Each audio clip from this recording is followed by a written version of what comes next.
Hi guys, welcome to your week 2 accountability call. We're going to go ahead and start by any questions that you guys have, or any concerns or any troubles or even anything positive that you guys had in your week. So we're going to go ahead and start with Laura, since she's been on vacation all week long and she's probably well rested and ready for her answers.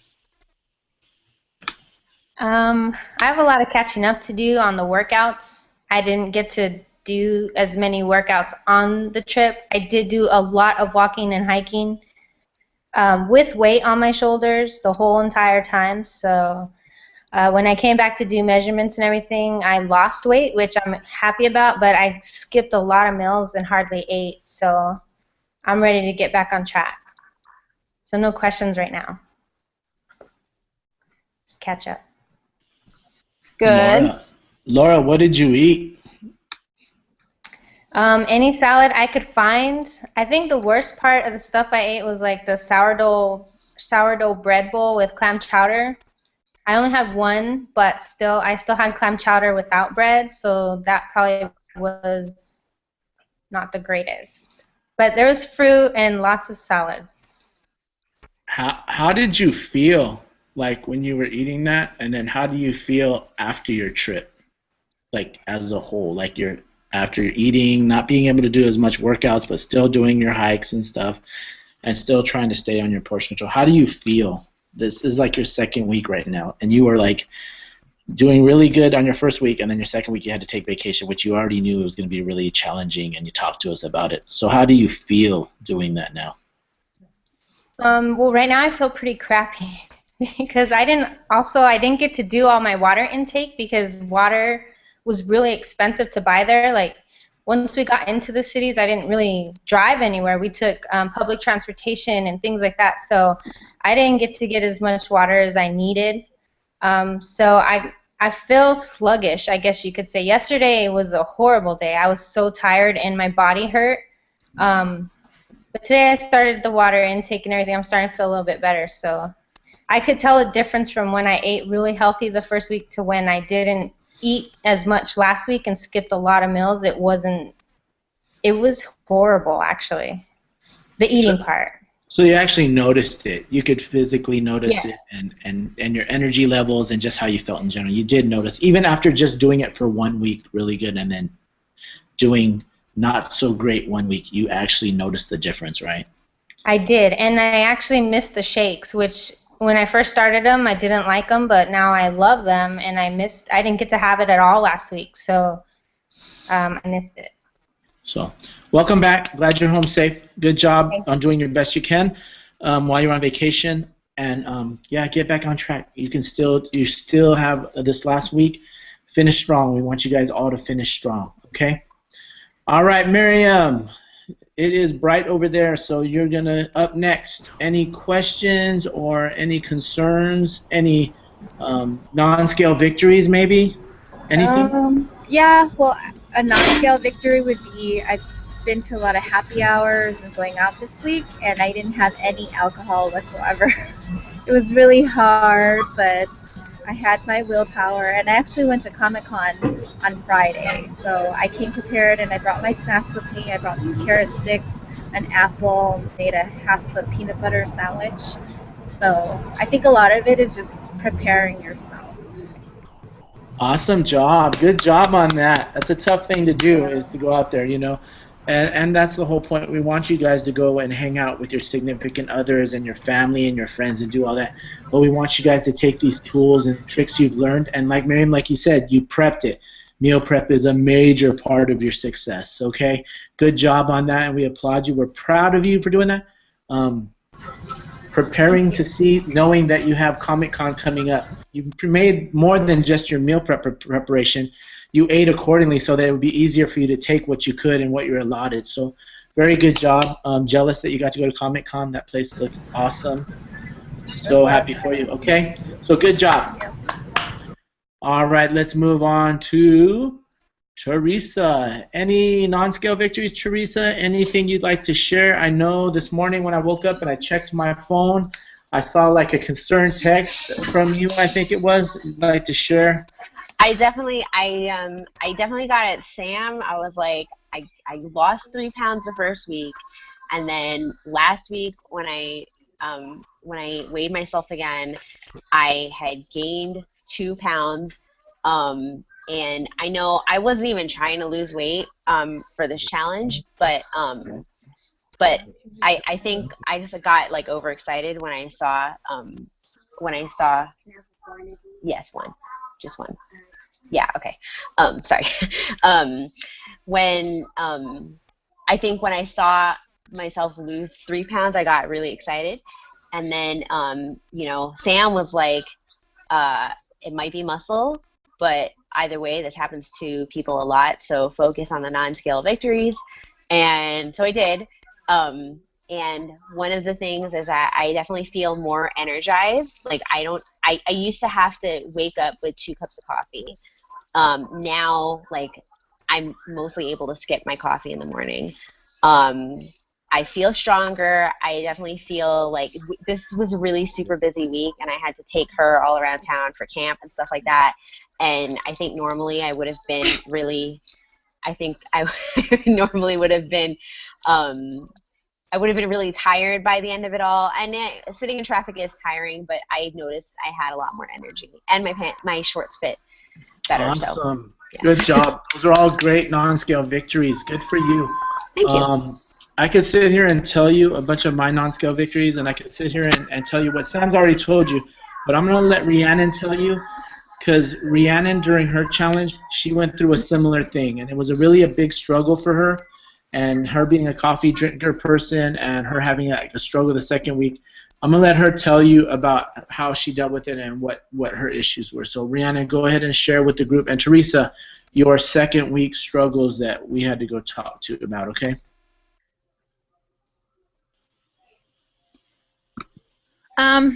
My struggles were some of the struggles that I had my second week. I think it was a combination of things. I didn't have any changes my second week, and it was kind of a downer for me because my first week I kind of felt like I had only lost 2.5 pounds, but at the same time I had lost inches, and I was so excited. So I went into the second week just gung-ho and ready to take it by the horns.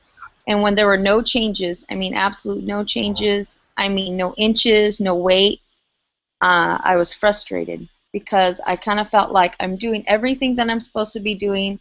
I'm following the plan. And why am I not losing? I should be losing. I should be, I incorporated doubles into my schedule. And talking to Michael, I think I mentioned it first call, but I was like, you know how they say like bridezilla, like you turn into this animal trying to plan a wedding. I was like that crazy person. I was crying, I was angry, I was sad, but I didn't stop the program. I kept doing and eating what I was supposed to eat. I kept exercising, I kept doing my doubles. What I realized is once I looked at my schedule of where I was, I think a lot of it had to do, it was about 10 days prior to my cycle. And what my body was doing is my body was holding everything, all the fluids. It just wasn't, obviously my body was preparing for what was going to happen and take place. So it can be discouraging, but Michael, because he's my coach, and he was the person I turned to, him and Henry, they just told me there's all these other things that you're not seeing, all these other non-scale victories that you're not seeing, and you really have to breathe and take a step back.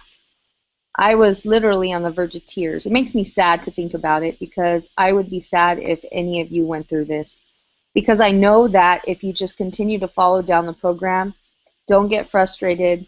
Notice, even if you do gain, the one thing I've noticed in my thighs, I'm a big leg girl. I just always have been. And if I look at my thighs, if I measure them, sometimes there's not a difference. What I've noticed is I have less fat, and my quads are literally popping out of my thighs. So I might be losing fat, but my muscle is growing. So it takes place for that loss. So don't get discouraged. Look at all the other positive aspects. Come my 3rd week, my body dropped a ton of weight. I dropped a ton of inches. I lost 12 inches total body over. So please don't get discouraged. Kind of use this if you don't already, if you're not already in tune with your body, mark it on the calendar and look at, and try and see where you're at, because your body will be doing what it's supposed to do, and your brain is going to start to play tricks on you because we're used to looking at the scale number, and then we start getting used to looking at our measurements. Yes, those are little victories sometimes, but they also fool us because your body right now is making a change that it hasn't ever made before. You're building more muscle probably than what you ever have. I mean, there's some of us who, yeah, we've been fit, we've been healthier, but you have to realize that you're taking this slow progression in becoming a healthier person. So you have to understand that your body's going to make these subtle changes. But again, just, your NSVs are all over the place. And I hope that if you ever feel discomfort or you feel frustrated, that you know that even after your challenge is over, we're still here. We're not going anywhere. So, know that you always have somewhere to turn, and if you forget those non-scale victories, we'll help you point them out to you. So hang in there. Yeah, Teresa. So I know you stated you had better energy, not necessarily the weight loss number. You said you gained 2 pounds. You still kept off 1 pound. You still have lost. You're stronger. You're doing your workouts. And I know you stated this morning that your clothes fit better, So focus on those. That scale's not going to tell you that. That scale's not going to tell you, the scale's not going to tell Dave, that, hey, you're doing awesome, Dave. You're getting healthier. Your heart is getting healthier. Keep doing this, and you're going to get off those meds. The scale's not going to tell Dave, hey, you're going to need a smaller belt, sir. Go down to the next belt. It's just telling him a number. It's a reference number. It's telling all of you guys a reference number that you started at, and that's a weight number. And we're conditioned to think that that's all success is based on that number, and it's not true. If you go look, plain and simple, a 250-pound pro football player still looks in health and top shape, but a 250-pound couch potato, they're not the same. They're the same weight. They don't look the same.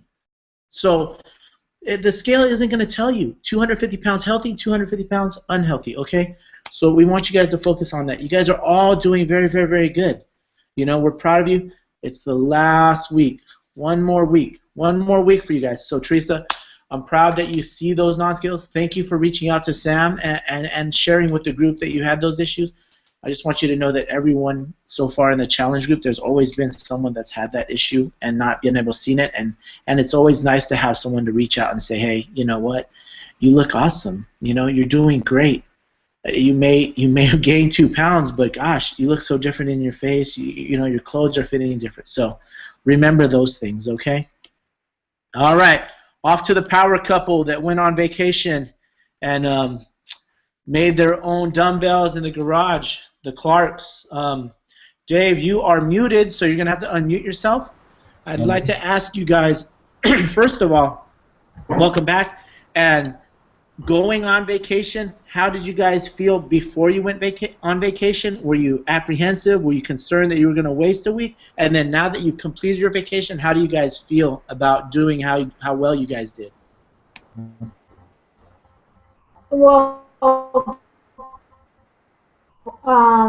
lack of just food in our machines, so that was a little bit different. We were in up in the cabin, so we had all the commodities of home. So that made it really easy for us to make our own meals and stuff. We tried a few new items. We tried the wheat pancakes. I think the hardest part was not taking all our stuff, and we only took 1 CD, not 2, so we repeated some of the exercises that we did, right? Yeah, because we have 2 of the 21-day fix CD packets, but somehow the same CD in each packet got put in there. The one with the Pilates and all that, Pilates, and the both of those were in cardio. there. We forgot the upper and lower body CD and Yuma, so we doubled up. But we did so much hiking up in the mountains, I had to climb up and down mountains like a quarter mile a couple of times a day, so that helped out. But I was kind of apprehensive that thinking, man, we started this fix on the wrong time because we're going on vacation and everything. But I think all in all, we worked it out and it was great. Especially being in San Diego last weekend, running around the beach all day and then climbing mountains all week, fishing. And fresh trout is really good for 21-day fix, I think. I think you guys did awesome. I mean, the weekend before you were in an OTL tournament. Alma showed that she brought her snacks and stuff, and you guys were out there. An activity again. You went and you ran out of food, I think, and you guys made the best choice possible where you guys went to go eat out. Yeah. I can't remember. I think was it Panda? Was it Panda that you said, Alma? Yeah. You know. So it's not the perfect choice, but it's a better choice than going somewhere like Kentucky Fried Chicken or Church's Chicken or Popeye's Chicken. You know, it was a better choice, and you guys consciously made that choice. You made a choice to prep, and you guys did it, and that you guys weren't afraid to go do that. And then on top of it, you, like Laura, started this a week before your week-long vacation. So good for you guys. You forgot your weights and all that, but you made do with what you had, and you guys did your workouts. You forgot one of the DVDs, but you still did some workout, and it still counts. It's not in the order, but it still counts, and it's very good, and I applaud you guys for that. It's not an easy thing to do. We were talking to Miriam before also, and she was saying that she went out to go to some happy hours and stuff and stuck to her guns. So those are all tough things to do. So I think you guys did awesome, and we're proud of you guys. Thank you. So now that you guys are back, I'm going to ask you the same thing. The week that you guys did really, really great, and then you went off on vacation and came back, did you notice a difference in how you felt, your energy level, and what you ate, or were you guys pretty much consistent because you're pretty much stuck on the 21-day fix with the exception of doing the workouts and everything every day? I think we did pretty good. We missed one workout, which was yesterday. By the time we got back and the travel, and then we had some friends here from Texas, and so we're planning on doubling up today, but that was probably the hardest part, is trying to schedule all that and still being able to get that in. Sounds good. I think you guys did awesome too. Any questions, Alma, from you and Dave about anything? Any non-scale victories you guys would like to share? Well, I guess other than the, trying to figure out how to figure out our weights, I think that was a non-scale victory. Our clothes are starting to fit a little bit different. We're not saying too much to family and friends yet. We kind of want them to figure it out and then start asking what's going on. So I would say that's our non-scale victories right now, is the way our clothes is fitting. Sounds good. That's awesome. You guys are doing good. Okay. All right. Better late than never. Joe, how you doing? Sorry, I had trouble connecting. Had to re-download everything. It's all right. Yeah, not too bad. I hurt my back a couple days back, so I've had to stop doing the workouts. Right. My biggest problem is the workouts is trying to figure out where to do them when I'm on my 12-hour shifts, because I'm too tired when I get home and it's hard to get up early. Well, you have two choices, Joe. You can do them early before you go to work, or you can do them after when you get home from work, because obviously you can't do them at work. Either get up earlier and knock them out, or stay up later and knock them out. I know you're pretty tired. Jane does hers. She gets up early before work, and she does hers before work, because when she's done with working the 12, she's just ready to come home and sleep. So it's easier for her to do it that way. Some people are different. You hurt your back, so I saw your post, and what we want you to do is to stay on your meal plan, okay? I want you. Yes, that's what I've been doing. I want you to still measure, be real strict about your allotments, measure everything, dump everything on a plate. I want you to try to eat the foods that are at the top third of each section. So, like for your greens, you want to try to stick to kale as much as you can. Kale and spinach. Don't try not to go below the spinach line right there, okay?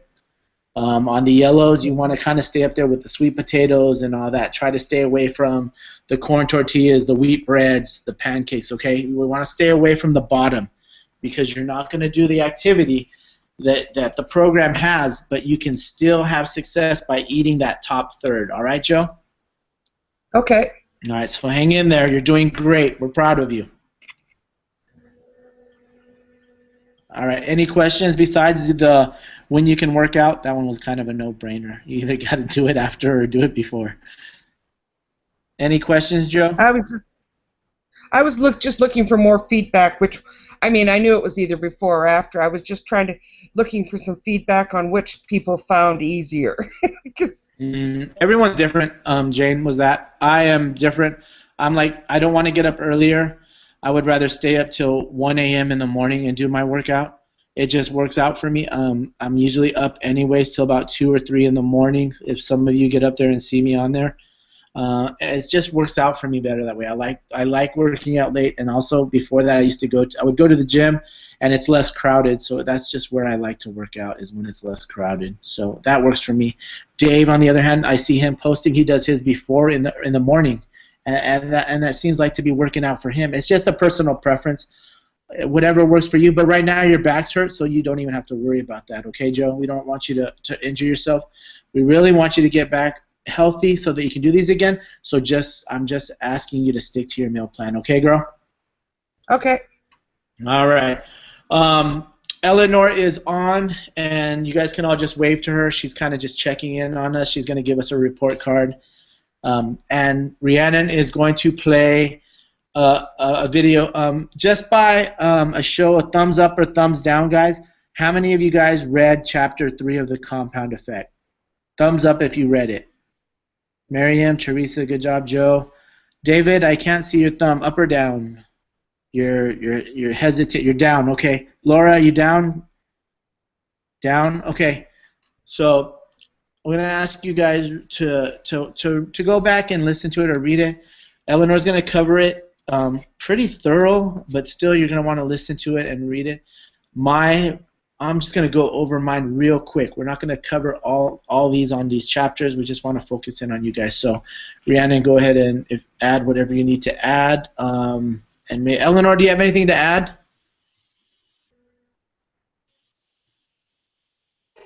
Nope. Sorry, I have both my kiddos running around. You're doing great, you guys. Just wanted to say thanks for showing up on the call, and I love reading about your NSVs, and just really glad you guys are having those questions and getting them answered about all the topics that you have. You guys have done such an amazing job. I just wanted to just let you know you're making such a difference to me and to everyone else in the group, and just keep sharing and keep just anything that you see that's helped you along the way, share them with the group, and others will find them very encouraging and helpful. Just all the advice, all the links that you guys have been sharing, all your different meals and all that, it makes it easier for everybody to just learn more and be educated in this, and learning how to eat cleanly and working out every day. Thanks, guys.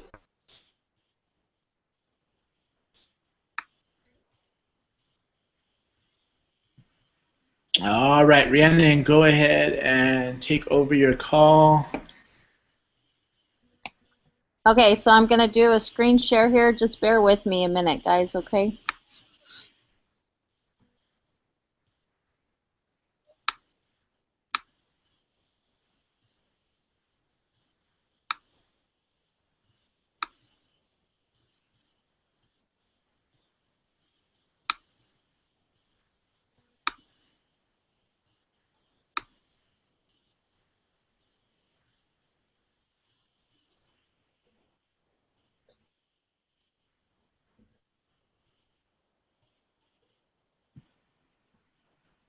Rhiannon, we don't hear no audio. they are to uproot. Some get so big with roots so deep you might hesitate to habit. There you go. That's good. Welcome everyone to Chapter 3, The Habits of the Compound Effect by Darren Hardy. What is a habit? A habit is an acquired mode of behavior that has become nearly or completely involuntary. Did you know that habits have power over your life? That is, the older they are, the bigger they get, the deeper the roots grow, and the harder they are to uproot. Some get so big with roots so deep you might hesitate to even try. So try to create habits that will take you in the direction of becoming more informed, more knowledgeable, more competent, better skilled, and better prepared. Our habits and routines allow us to use minimal conscious energy for everyday tasks. Habits can be helpful as long as they're good habits like eating healthy. We'll be focusing on choosing to make up for what you lack or what we lack in innate ability with discipline, hard work, and good habits. We all know that with enough practice and repetition, any behavior, good or bad, becomes automatic over time. So become a creature of champion habits, like Larry Bird. We all have this need for immediate gratification. It turns us into reactive and non-thinking beings at times. The payoff for instant gratification derived from bad habits often far outweighs what's going on in our rational minds concerning long-term consequences. Instead, we need to wake up and recognize what habits we have that could lead to repeated disaster. It's not about quantum leaps of change or a complete overhaul of your personality, character, and life. It's about making super small, seemingly inconsequential adjustments. The slightest adjustments to our daily routines can and will revolutionize everything, dramatically altering the outcomes in our lives. It's time to ignite your passion and help you aim your unstoppable creative power in the direction of your heart's dreams and desires. So what is your why power? What's going to keep you consistent with the new positive choices you need to make? What's going to stop you from falling back into your mindless bad habits? What's going to be different this time versus the times you've tried and failed before? Forget about willpower. It's time for why power. It's time to stop the insanity. Your choices are only meaningful when you connect them to your desires and dreams. The wisest and most motivating choices are the ones aligned with that which you identify as your purpose, your core self, and your highest values. What motivates you, your passion, is the ignition to your passion, the source of your enthusiasm, and the fuel of your persistence. Or else, when times get tough, you'll give up too quickly and go back to sleepwalking through poor choices. You've got to want something and know why you want it, or you'll end up giving up too easily. All of the hows will be meaningless until your whys are powerful enough. Core values define both who you are and what you stand for. The access point to your why power is through your core values. Getting your core values defined and properly calibrated is one of the most important steps in redirecting your life toward your grandest vision. Is your why power great enough? Let's take scenario A. If I were to put a 10-inch wide, 30-foot long plank on the ground and say, if you walk the length of the plank, I'll give you $20. Would you do it? Of course, it's an easy $20. But if I were to put the same plank between two 100-story buildings in scenario B, would you do the same thing? Probably not. But how about if it was your child on the opposite building and that building was on fire? Would you walk the length of the 30-foot plank to save him or her? Without question and immediately, you'd do it, $20 or not. What stands between you and your goal is your behavior. There's a simple formula for your life. Okay, so you can have choices or decisions that you make. You have your behaviors or actions that you carry out. You have those repeated actions that eventually become your habits. And then all that is compounded over time, leading to your goals. So first, you need to identify your triggers.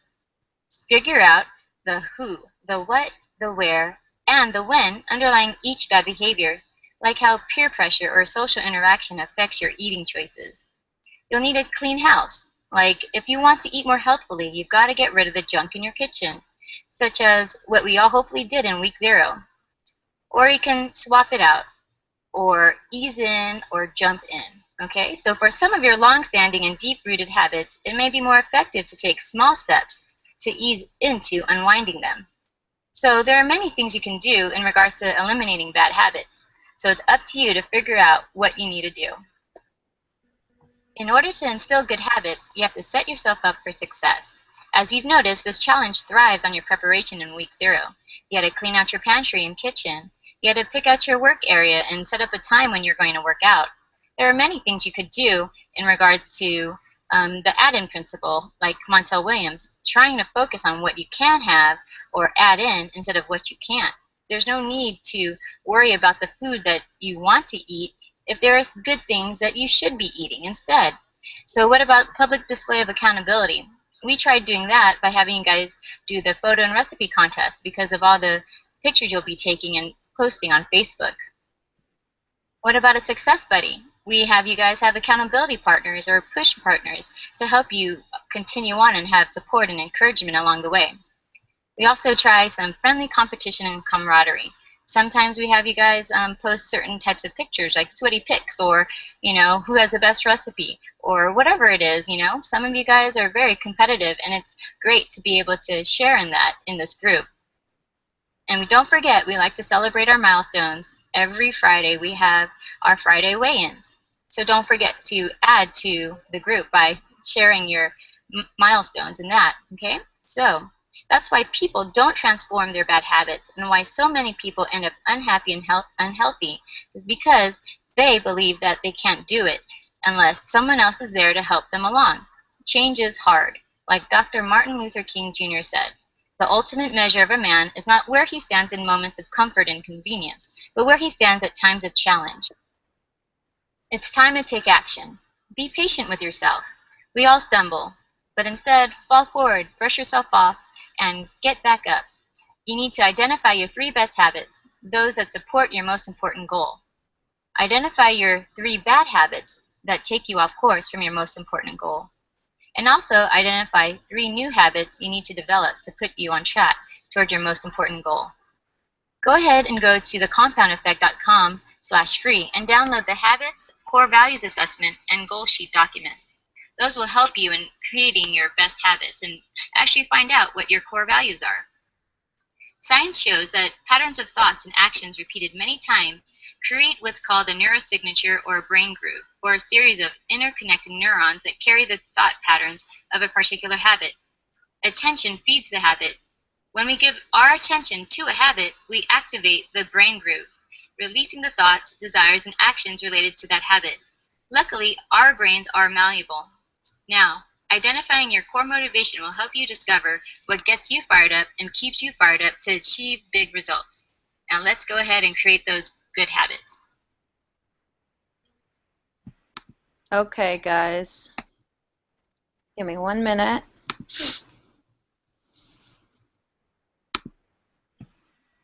Let's give Eleanor a round of applause for her video. Yay! Okay, guys. So for those of you who have read it, you probably understood a little bit more of what Eleanor was saying. If you have not read it, you guys have the PDF and the audio file available to you in the files section in the group page. I highly recommend that if you haven't began to read it yet, that you do so. There's actually a lot of really good things in there that help you with what you're doing now and the changes that you're making currently. Just a quick recap of what Eleanor talked about. There was a part in there that she talked about the plank. If you had a 10-inch wide plank and it was 30 feet long and someone offered you $20, threw it on the ground, or even if it was inches above the ground, they said walk the plank, you guys wouldn't have any issue doing it. I mean, it's easy $20 just to walk across. But if that plank was on a higher scale, on a higher level, you know, would you do it? Probably not. It probably wouldn't be worth the $20 to you. If, on the other hand, your child was on the other side of that plank in a burning building, you probably wouldn't even think twice about the $20. For you, it's a matter of getting across to get your child or to rescue a loved one. So what the point is that your why became actually of value to you. It wasn't just the $20. Your why was your child or your loved one that needed the help. So without question, you were there to get to the other side. What you guys have to do is you guys have to find your why. What's on the other side of that plank is the reason why you began this challenge.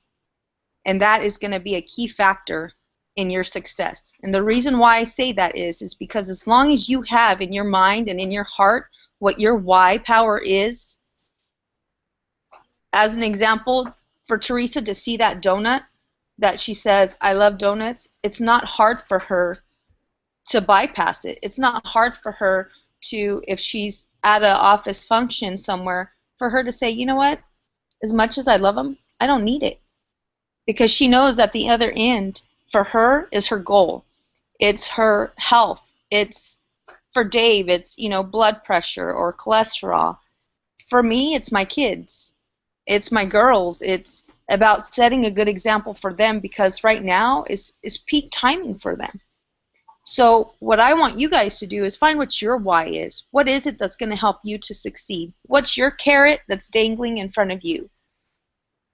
And I guess another thing real quick also is a community. A lot of times people don't, and we've probably talked about this before. I know Eleanor's touched base on it before. If you have a tendency of being around people who are going to give you a hard time about the food that you eat or about not drinking, maybe you should kind of be careful how you choose to be with those people. Don't put yourself in a situation where you know you're going to fail. Maybe temporarily avoid those situations. Again, we don't want you to stop living, but you want to be around people who are going to support you. And that is another reason why we have this accountability group, because some of us don't have it at home or we don't have it in the office, but you have it here, and you know that you can always get it through us. So try and keep that positive community, that fit and healthy community around you. If we can, I'm sure we all have good habits and we all have bad habits. I'm going to go ahead and I'm going to start with Dave. And Dave, if you can tell me one good habit and one bad habit you've had, and even if the good habit is just formed, what is it that you have? Just one of each. And it doesn't have to be 21 Day Fix related, guys. Just a bad habit and a good habit. Oh, good habit is probably I got drive when I want to do something. I set my mind to it and I do it. Bad habit is my tobacco use. All right. All right. Joe, tell us one good habit and one bad habit that you have, just in life in general, Joe. Good habit. I love to cook, so this has been a lot of fun for me with all the new and different ideas and meals. Bad? Oh, I'm a junk food addict, and that's been the hardest one. All righties. All right, Laura, good habit, bad habit. Good habit is I'm fairly organized most of the time, especially at work. My bad habit is I can't drink in moderation. It's not possible. It's either I don't drink at all or I drink a lot. So there's no in between. That's a really bad habit. All righties. Miriam, one good habit, one bad habit. Good habit, I drink a lot of water. I like plain water, so it's not hard for me to drink a lot of water. And bad habit is I tend to sleep late. I don't get enough sleep every night. I get about 5 to 6 hours, which is not enough. All right. Teresa, you are muted. Good habit, bad habit. A good habit is that I get up early, super early every day. I like to start my days really early. And a bad habit is definitely my penchant for eating sweets. I love sweets. It's been very hard to give up, but I've been good about giving them up. So. All right. And then Alma, good habit, bad habit. Alma, you're muted, so unmute yourself. There you go. Good habit is that I think once I get the idea, I can do it, and I prep. So that's been today. Today's been my prep day. Bad habit would probably be if I don't do something right away first thing in the morning, I won't get it done. So exercises for me, that's why they have to happen in the morning. And if I wait, they don't happen. All righty. And Rhiannon, good habit, bad habit. You're muted. She looked up and she's like, "What? You're asking me what?" My bad habit, I would say my lack of organization. I struggle with that, and I think I've always known it, but I've really been brought to my attention just recently. Good habit, I'm really consistent, and I think I've been consistent my whole life. So no matter what it is that I'm doing, as long as I'm consistent, I can succeed. All right. And for me, a bad habit, I'm usually very, very challenged when it comes to being punctuality. I'm one of those late people, you know, the people that not trying to be fashionably late, I'm just late. Whether I stay asleep longer or I just don't drive fast enough, I'm just one of those late people. A good habit, I like to think I take care of my stuff very well. My phones, my computers, my DJ equipment, my cars, my motorcycle, things that I own, I really take care of them. So that's my good habit. One of them, at least, I would like to think. Okay. Eleanor's here. We're just going to not ask her good. Eleanor, you want good habit, bad habit? What, am I on? Okay. Good habit. I am very particular with certain things. I guess that's kind of a bad habit too. But I like to get things done a certain way, and it helps my family, like with our scheduling and stuff like that, and helps the kids with routines. Bad thing, I have a huge sweet tooth, mega sweet tooth. Thankfully for astrology. Yeah. There you go. Eleanor's an emerald, if you guys can't notice through her video. She's very detail-oriented. So she keeps all of our stuff in details. Awesome. We have her on our team. You guys are lucky. All right? We're all lucky. All right, guys. So any questions as we're going through? Thank you for sharing. Any questions? Thumbs up if you have a question, and I'll ask you. No? Everyone's good? Awesome. So I am going to talk about Chapter 4. Thumbs up if you read Chapter 4. Miriam, yes. Eleanor, yes. Alma, Dave, down. Laura, thumbs down. Thumbs down. And Teresa, thumbs down. Okay, and Joe, thumbs down. All right, you guys are going to want to read this one also, okay? Chapter 4, the compound effect, basically is talking about momentum. Momentum, aka Mo. We in the fix here in Beachbody, we call it Mo. Some of you guys know we call some people Big Mo, or say you have Big Mo. Basically, it's momentum that's on your side. Mo is a very powerful thing. You want Mo as your friend. Okay? Mo can propel you into success with minimal effort. You can't see Mo, you can't hear Mo, you don't know when Mo is going to come and help you out, but when Mo is there on your side and pushing you, you will definitely feel it. Things will be easier. Everything's clicking like today's your day because Mo's there helping you out, okay? The thing about Mo is it's not easy to build. You know, in the book they give you an example of the merry-go-round on the playground. How many of you guys, by show of hands, remember the merry-go-round or playing on the merry-go-round? There's an old person, an old person, an old person. Wow, you guys are all old.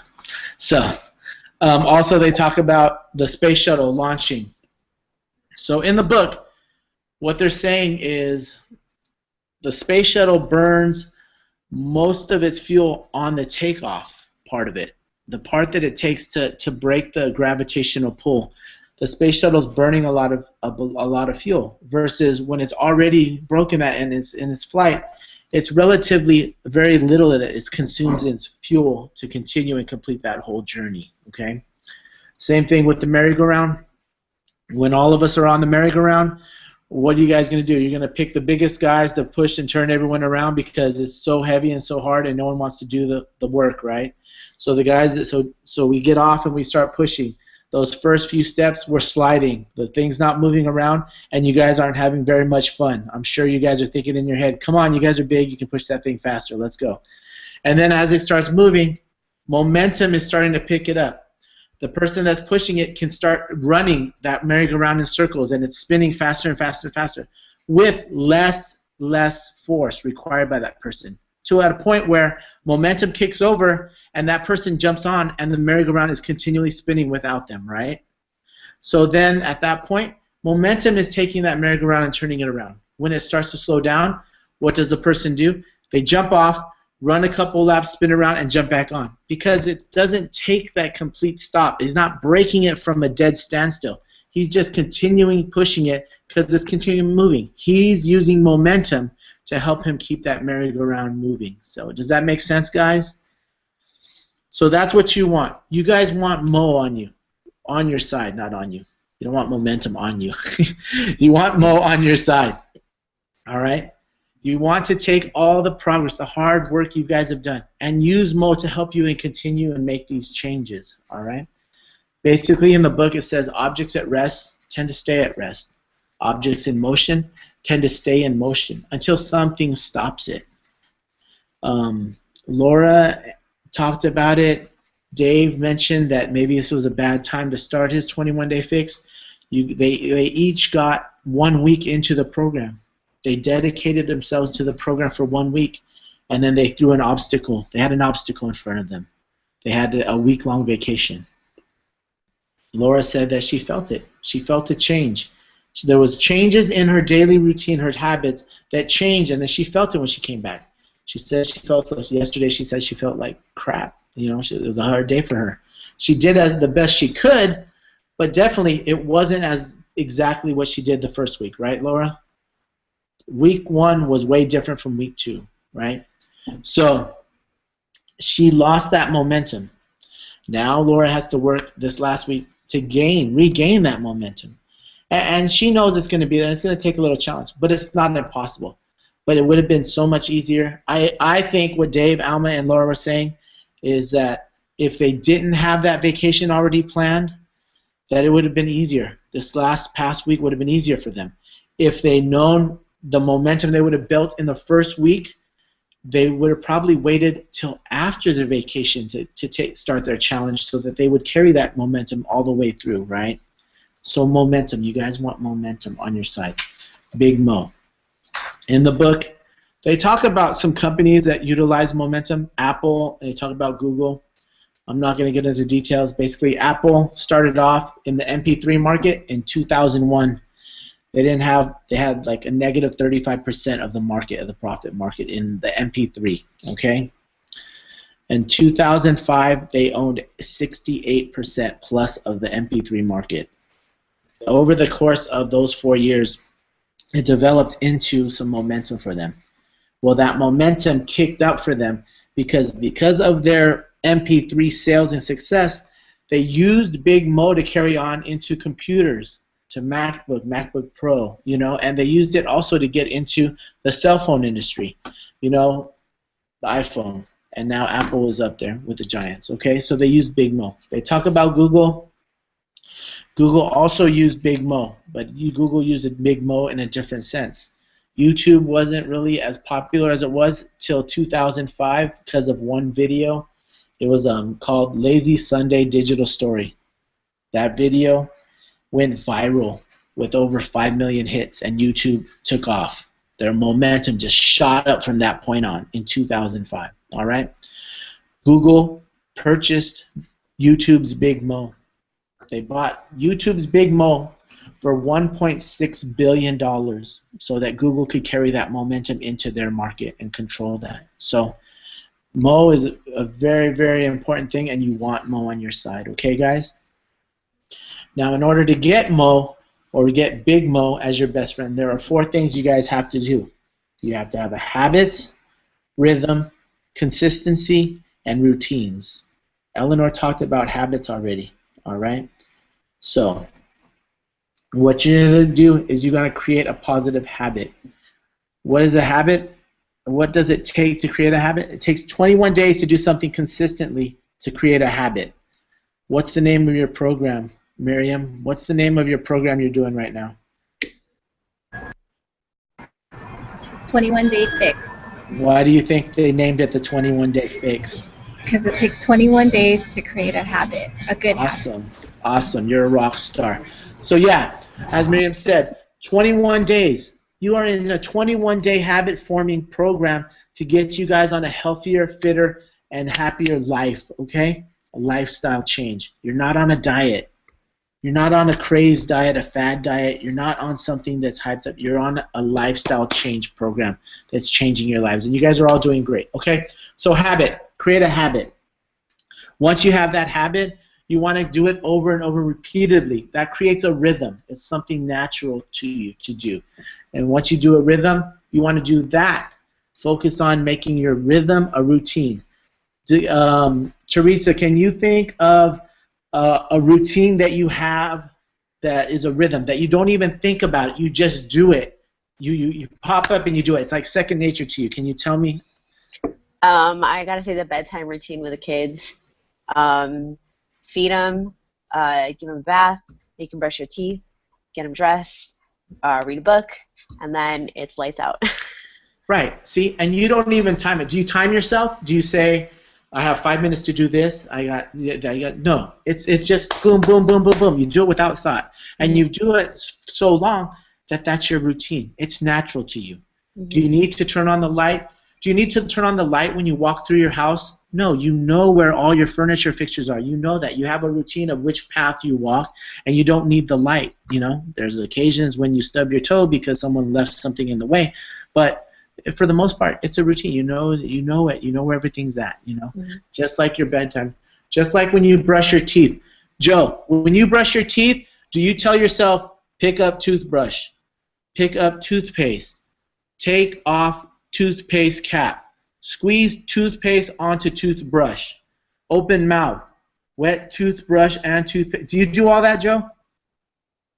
I don't remind myself to do it, but I do it. You just do it, right? It's just a normal routine that you do every day without thinking. Boom, you do it.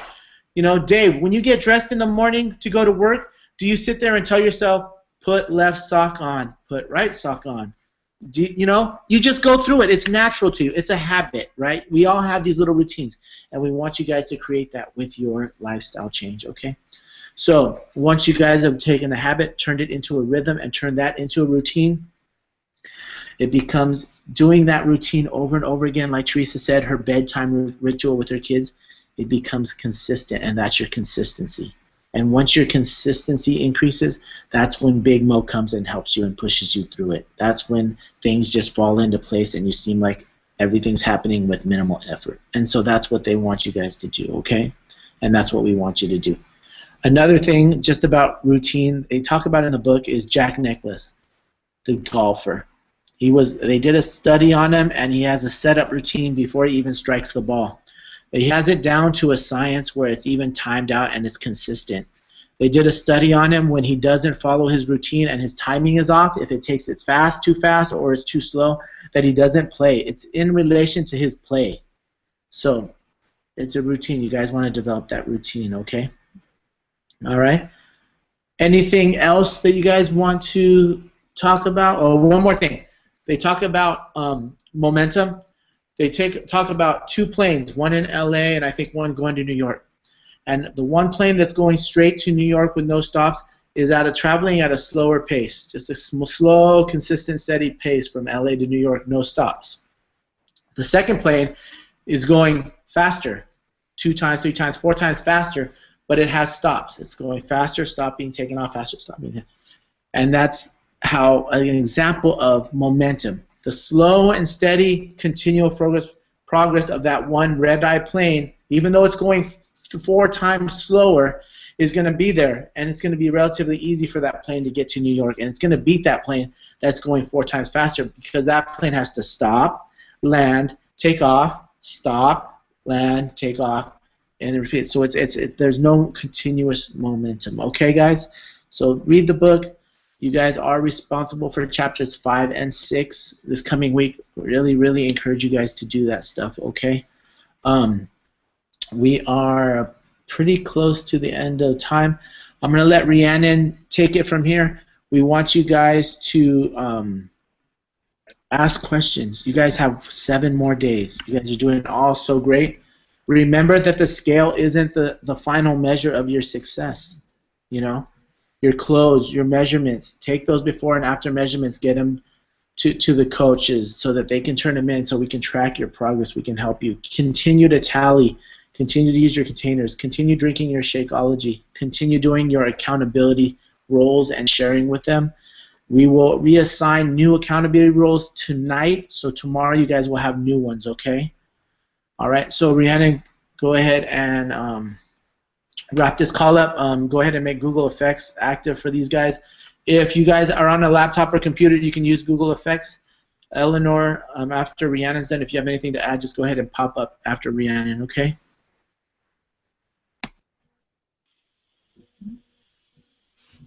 Okay, guys. Just real quick, I know we've already said it, but this Compound Effect book is a very easy read. It's only 6 chapters long. It doesn't take very long, especially we have the audio version, like I said, in the file section along with the PDF. You can listen to it while you're on the go, on the move. It really is useful, and some of the information in there, again, it makes a huge difference on the choices that you make now. It really does reiterate a lot of what we've been talking about. Baby steps, guys. One of the things that they talk about also in the book, real quick, is things that we don't notice. When you're eating a Big Mac, if you were going to eat a Big Mac every day or once a week, or if you didn't really watch what you ate, you wouldn't notice anything when you first ate the Big Mac. You don't really see any weight until, like a year later. It goes back to what Michael talked about last week with the guys in the penny. You don't, which if you guys don't understand what we're talking about, you got to read chapter 1 and 2 to figure it out. So, but the other thing is smoking. You don't, if you're smoking every day, you don't really notice how the effect that it has on your body until 10 years down the line, 5 years down the line, 3 years down the line. You get that compound effect of all those years of smoking. You get the wrinkle, you get the aging, you get the spots. Eating the Big Mac or the fast food on a regular basis, you get that compound effect of being overweight, the high cholesterol, the high blood pressure. That's what this is about, the compound effect. But it's creating the good habits. Get out of the bad habits and work on your good habits, guys. Use that Y power to bulldoze through those bad habits, because you'll see those baby steps, you'll see that compound effect and how it changes your life. Just like Laura said, and she only did it, you think about it, for the week, and how she felt coming back. It's not going to be in that time frame that we gained all the weight, but it is going to be gradual. So just give it time and try and stay positive, and just, again, like Michael said, we're here for you. So don't ever feel like you're alone or that you can't do this, okay? Eleanor, anything else you need to add? All right, Eleanor is good, guys.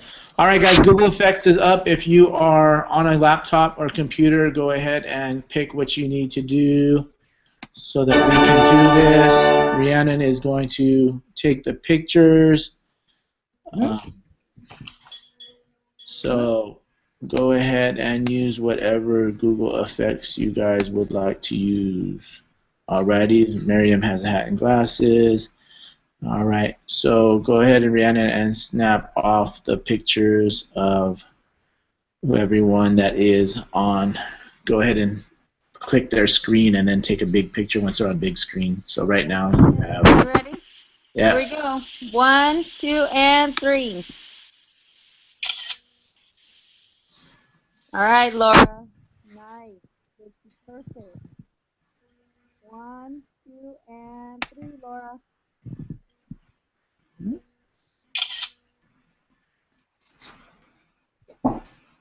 All right, Teresa, your turn. 1, 2, and 3. Do it. All right, Elma and Dave. Let's get a little closer there, hot couple. 1, 2, and 3. All right, Joe, you ready? 1, 2, and 3.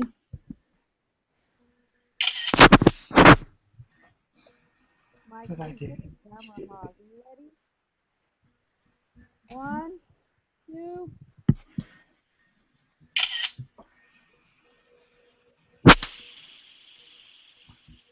All right, Eleanor, smile for us.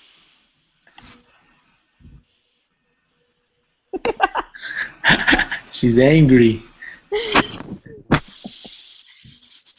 All right, guys, thank you so much for joining us on the call. I really appreciate all of your effort to be here.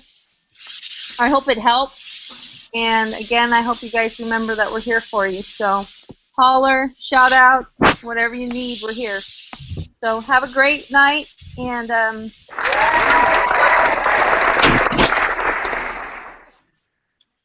Have a good one, guys. Good evening. Thank you for having the call.